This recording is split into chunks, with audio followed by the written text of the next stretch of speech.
All right, so you had an opportunity to go over the notes. Now you're going to use the notes to analyze the text.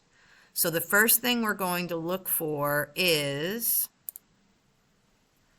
the argument or claim. So Ban the Ban and So Does a Problem But are both blog posts, and they both have a claim about limiting the size of soda. So let's take a look at Ban the Ban. So it says, when Mayor Bloomberg implemented laws banning smoking in bars, parks, and restaurants, that made sense. Whether or not I agreed, I understood the rationale because other people's health would inadvertently be impacted by the smoke. When he insisted on calorie counts being posted, I think many of us cringed, but again, it made sense. If you want to know how many calories something is before you indulge, it is now spelled out for you. On days when you feel like being especially naughty, you just don't look and order it anyway. That is what life is all about, isn't it? Choices, informed decisions. I respect being given information that enables me to make an informed decision. What I do not respect is having my civil liberties stripped away. Okay, so this is the introduction. The author is telling us that they like to have choices. They like to be given information so they can make informed decisions about their health. And then they go into civil liberties. So basically, the rights, your civil liberties are your civil rights. So the right to free speech, things like that. So this person's saying, I do not respect having my civil liberties stripped away. So they think their rights are being taken away. Paragraph 2, when you take away the option to order a soda over a certain size, you have now removed my options. I no longer have a choice. So they're making an argument. This is not what this country is all about. I agree wholeheartedly that obesity is an issue that needs to be addressed. It is one that needs to be addressed with education, compassion, and support, not government mandates. If despite all those efforts someone chooses to have a sugary drink anyway, that is their choice and their right. If they know all the facts and they do it anyway, that is a personal choice. It is not the place of our elected officials to intervene. So this person is saying, you can give me the information to make my own choice, but you cannot limit my choices through mandates. So if you keep going on,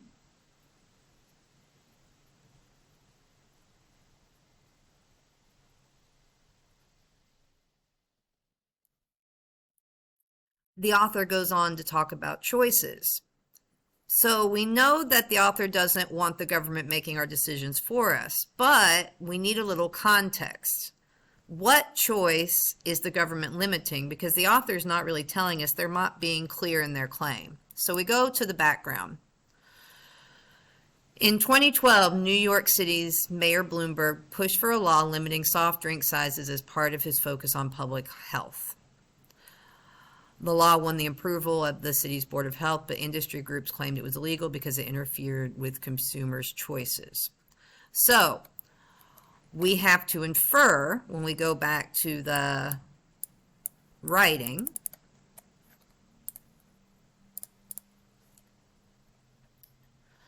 that the author is talking about soft drinks, the author is talking about choices. The title is Ban the Ban, so we have to bring all that together. The claim is not something you're just going to copy out of the text. You have to read through the text and pull it all together. So the author argues that the government does not have the power to limit choices by banning large sodas. And we can even go back and add banning the sale of large sodas. So again, notice I didn't go copy any particular part and just put it there. I had to read through the whole text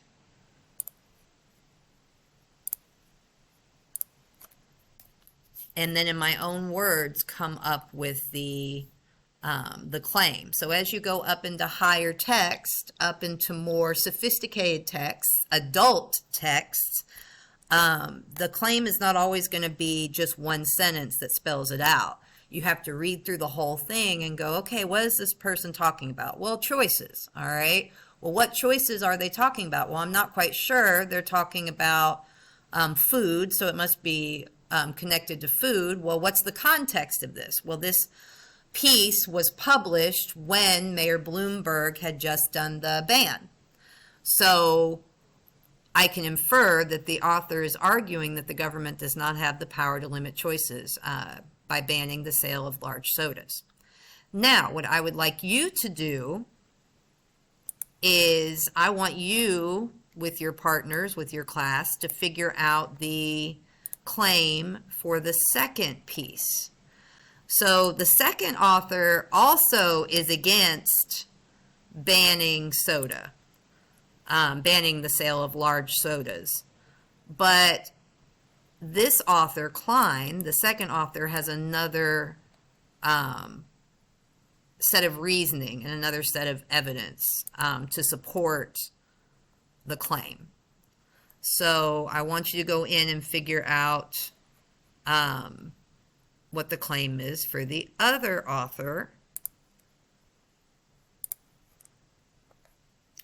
And I'm going to go back here because I want to be clear. So the author argues that the government does not have the power to limit choices by banning the sale of large sodas because it takes away our civil liberties. So our civil rights, our right to choose. Liberties. Now here, I want to set you up for success. So the author,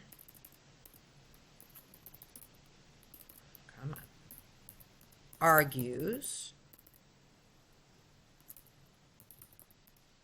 and then you're going to fill in what the author argues, and then because. So here you're looking for the because.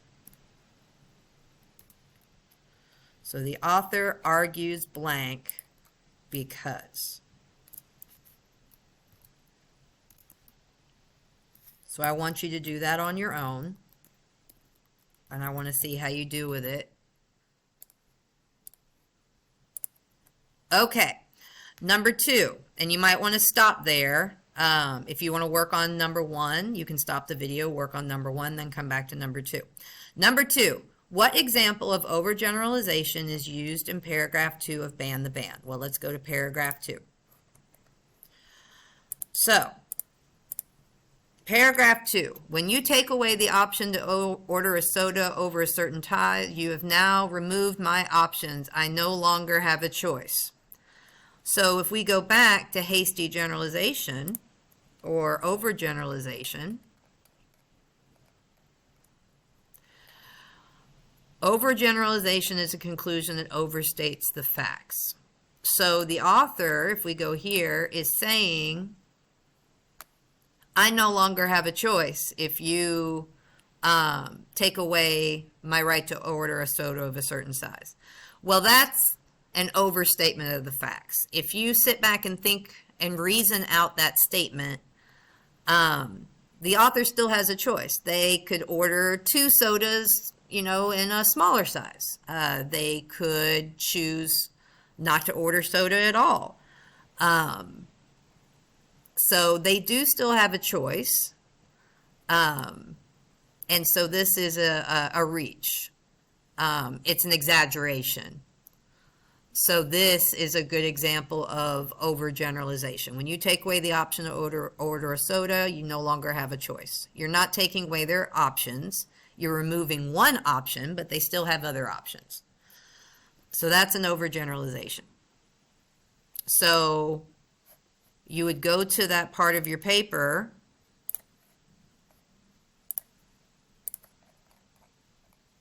and you write it in. Okay, so you write in the first line of paragraph 2. That's an overgeneralization. If you want to stop, you can write it in now.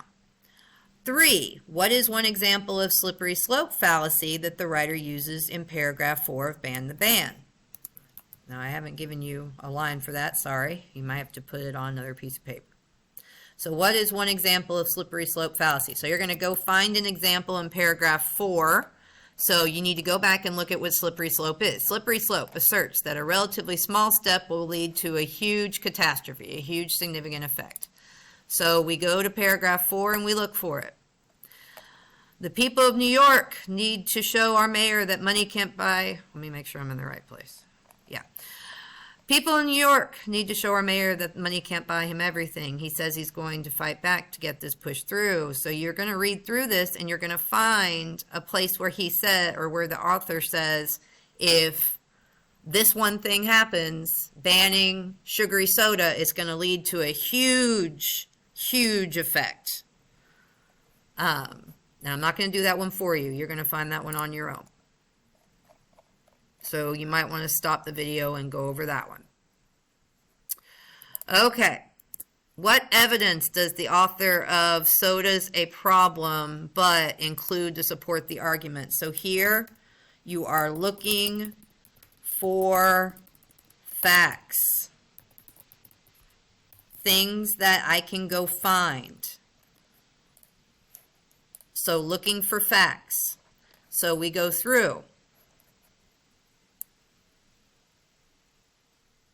The intentions of New York Mayor are maybe laudable, but it's wrong for one man, even an elected official, and even a well-meaning one at that, to dictate to people how a big cup of sugary soda they're allowed. That sounds like a great claim. Not that I have tremendous regard for soda. It's bad for you, especially in large quantities. The evidence against it mounts on a semi-regular basis. Okay, so there's evidence that soda is bad for you. That is a fact. You can go look that up. But the mayor's initiative, so that's a fact. Soda is bad for you is a fact. So that's evidence to support. But the mayor's initiative goes further than something like a soda tax, which might aim to discourage people from purchasing something by making it cost a bit more, but leaves the decision in their hands. Bloomberg is playing nanny in the worst sort of way by interfering in a basic private transaction involving a perfectly legal substance. Okay, so here, yes, this is evidence, but are they using it to support their claim? Not really. They're using it to build up their claim.